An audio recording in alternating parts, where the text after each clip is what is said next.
A Place to Live is a housing placement agency designed to help families obtain permanent housing by way of subletting out our units, our scattered sites throughout the Bay Area from property management companies.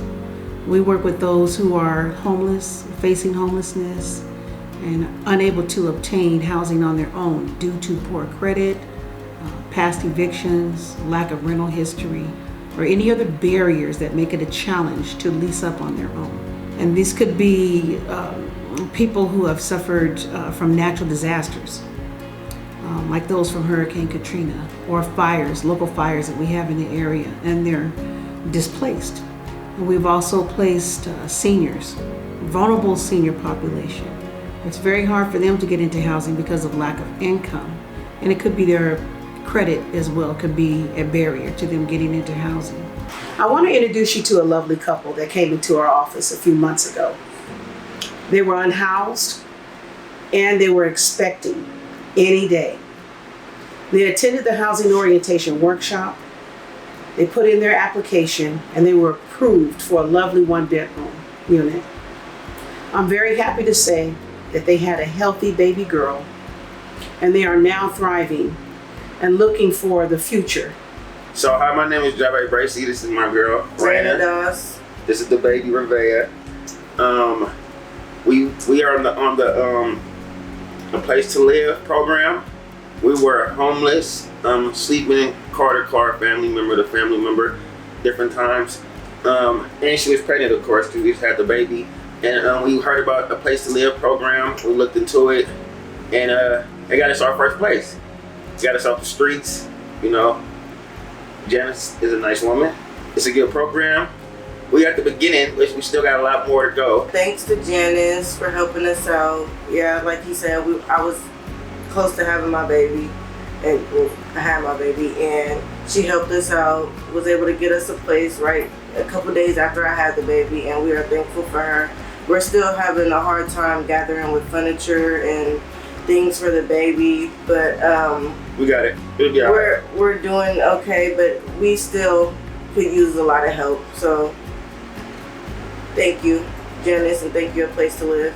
You know, everything is a stepping stone, so I do take it day by day, but my whole plan is to mature and grow the family and get the family to a better situation. This is just a step. Maybe we can get a 2-bedroom, you know, after, because nothing is permanent in life. You always gotta be ready for the next step, next level, which you're helping me get to. Thank you, Javi. I appreciate it. My motivation for starting A Place to Live was my family. As a single parent, it is my responsibility to provide for my children. And that's what I did. And starting A Place to Live gave me the opportunity to spend a lot of time with my children when they were in their young school age. My motivation is what enhanced my purpose, because I love people. I'm a people person and I care a lot about people. And for everybody that knows me, I will give the shirt off my back for someone. Yeah, because the motivation grew. It really grew. When I found out where people were coming from and what their situations were before they came to my office, my motivation was very strong. We were able to help people coming from out of state, out of the city, out of foster care, out of domestic violence shelters, you know, for whatever walk of life that people came from and came into our organization. It motivated me to see them. I pictured them in housing. I pictured giving them the keys. And it was such a good feeling. We all know there's more happiness in giving than receiving. And that's what I've experienced the whole 22 years that I've been doing A Place to Live. I don't even remember how we met. I don't remember who told you about A Place to Live. You probably remember that better than I do. Here in Vacaville. Okay. It was hard where I lived it at because it was a small mobile home park. So when me and my wife got sick, the doctors told us that we got to move. I mean, it was just like you got to walk with caution, because if you fall, that's it, you know. Yeah, you got to be careful. Yeah. I'm in the trailer. You saw how narrow that it was from the bed to the front, and how small the bathroom was. Okay. And we did the application and everything. And then next thing you know, we was here. We was moving in. She gave us okay and everything. Next thing, we've been here for now 7 years. 7 years, going on 8 years. We've been here now. So, in between the time of you guys being here, what tragic incident happened in your life? Oh, my wife had a cyst on her head and she had to have surgery. And during that time, she had out of the hospital a little while. Then the next thing, she was rolling around doing things and everything. And I told her, I said, baby, Doris, come in here and go to bed, get you some rest. You just rolling. It was late. She laid down. I woke up in the middle of the night. She was foaming from the mouth. And after that, she was gone. I told them, let me find you a roommate, somebody that you can trust, somebody that I'm going to screen, Yeah. you know, their background, their current rental history, and see what's going on and make a good fit for you. Yeah. And it looks like they've been a good fit for the past 2 years. They haven't had any problems. They get along very well. Both of them paid their rent on time, and this is the perfect place for him. This is one of the 10 families that we've placed who were displaced from Hurricane Katrina. And I'd like you to hear her story. So thank you for having us in your home. I really appreciate it, Mrs. Wicker. And I just want you to go over your story. Okay, well, as you know, New Orleans is known for high waters, rivers, you name it. Up until with Katrina, we would have to evacuate, but we were able to come home with maybe leaves down, trees down, leaves in the house, but nothing like Katrina. We couldn't go nowhere around the area on the outside by New Orleans until the mayor, you know, whoever it was, said it was safe to get down there. Discovered their house was never even looked at. So her husband was missing. He was in the water from August 29th up until October 31st. So people say, you going where to California? I said, I've been trying to get to California for years. Because from a little girl, I used to love in hot weather. You get cool weather later from that. That's what I fell in love with. So we stayed with my brother until about, I would say until about October 31st. I forgot who the man was. He said, oh, you want a place to live. From then on, up until now, I've been enjoying everything. Thanks to Janice Lewis, this lady that helped us way far and beyond the Call of Duty to help us. And we're in the same apartment from 2005 up until today's date, March the 8th, 2025. Lady that called me, she said, don't get nervous now. We're not putting you all out. They just want to sell some of the apartments. Because I understand they got a whole bunch of apartments. Just because you were here and you're placed already from Katrina, we'll be there for you. Okay. No matter what. Okay. And I told you too, I want to make sure that when there are some openings for Section 8 that I try to get you signed up. Jason, thank you for being with us today.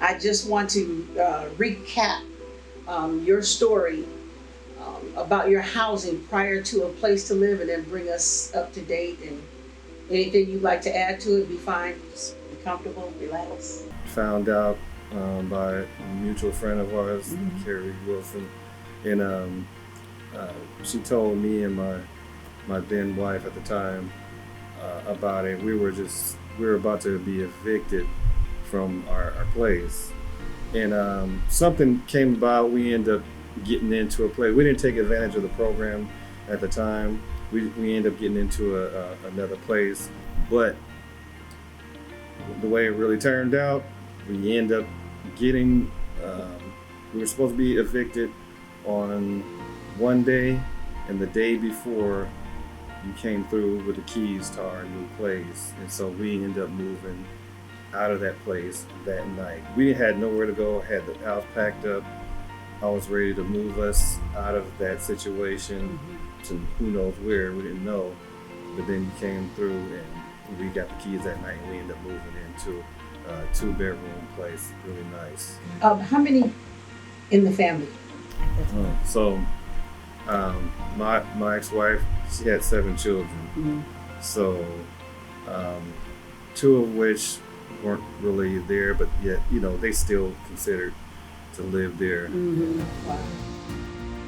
Wow. I'm glad someone that we know mutually had told you about our services. And you were really good tenants. You know, I know that you guys had some struggles. Everybody does. You know, but you guys were, for the most part, good tenants. One of the things that we did do on the program, and we still do, is we teach financial literacy. So I'm just going to ask you now, do you think that you would have a problem getting into a place on your own in regards to your credit?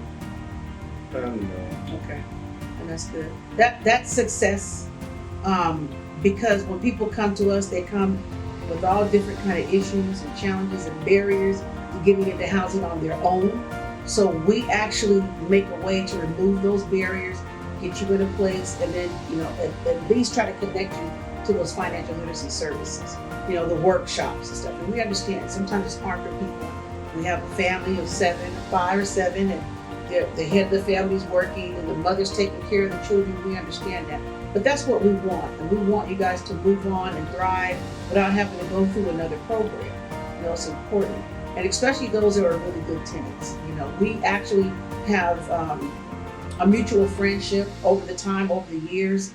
And so it's those that I see now that I'm calling in to come in to interview them that have been successful, you know, and so we appreciate that. Just the fact that I actually had that opportunity, I'd like to thank you for that, because that came in handy, and it was something that I've never seen. I've never seen any programs like that actually help people in that way. And it was actually very, very, very helpful that you did have that program, because, you know, we would have been right there out on the street. Wanted to talk to you a little bit about your experience when your housing was in jeopardy before a place to live jumped in. And you could, you know, just be comfortable and just explain what happened. And then again, how has a place to live helped you and your family during that time?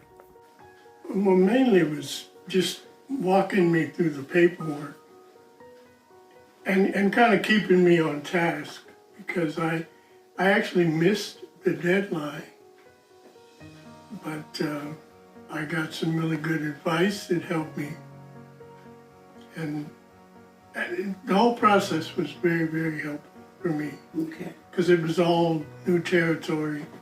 So if a place to live haven't helped you with that rental assistance, in behalf of that agency, in behalf of a place to live, I'm going to say that we're grateful, and we want to thank you for coming to us and seeking out any information that you needed. Well, I'm happy that we were able to do that. And if you need us in the future, you know we're going to always be here for you. What I wrote, they said, was unacceptable. Well, you guys came in and said, look, this is what it means. You know, walk me through it step by step and help me do the paperwork. So, you know, I shuddered to think where it would be if you guys hadn't helped. Appreciate it. And we would do it again. Okay? Thank you so much. I appreciate it. Thank you. Games for Good was our first fun fundraiser. We were able to be with our community partners, family and friends. They were very supportive. We had puzzle games, board games, and we just had a lot of fun. Beautiful raffle prizes, and everyone was able to walk home with something. Paradigm Property Management, and I told him that I wanted to sublet some of his units to rent to people with bad credit. He said, I said, wait a minute, let's double check that. And then I said, yes, because you are doing a good thing. And I trusted you very much. Before he said that, he said, are you crazy? Literally, he said, are you crazy? We all know that nonprofits one person can't do it, right? And we need a community to help our community. She's doing amazing work at a place to live. We drive down the street and we see how many unhoused people there are. And a lot of them are unhoused not because they don't work, but because of their credit or their circumstances that don't allow them to be able to rent on their own. And so Janice's program is very unique in that way, where she's helping a group of people who a lot of people don't help, right? Because it's like, you're working, you have income, why can't you do it on your own? Well, there are two barriers. Our community and family, everyone was so supportive and being there. We had some very good raffles. Again, able to spread the word so the community will know that, hey, this housing placement agency is still here and they're having their first fundraiser. So yes, come and support. It was fantastic. The future vision for A Place to Live is to expand affordable housing for our vulnerable population here in Solano County. We really rely on the support of our community and all those partners that we have worked with for over 22 years. We want to thank you for your support. Please don't stop, because without it, there would be no place to live. Thank you so much for attending this event, and we appreciate everything that you have done for this agency.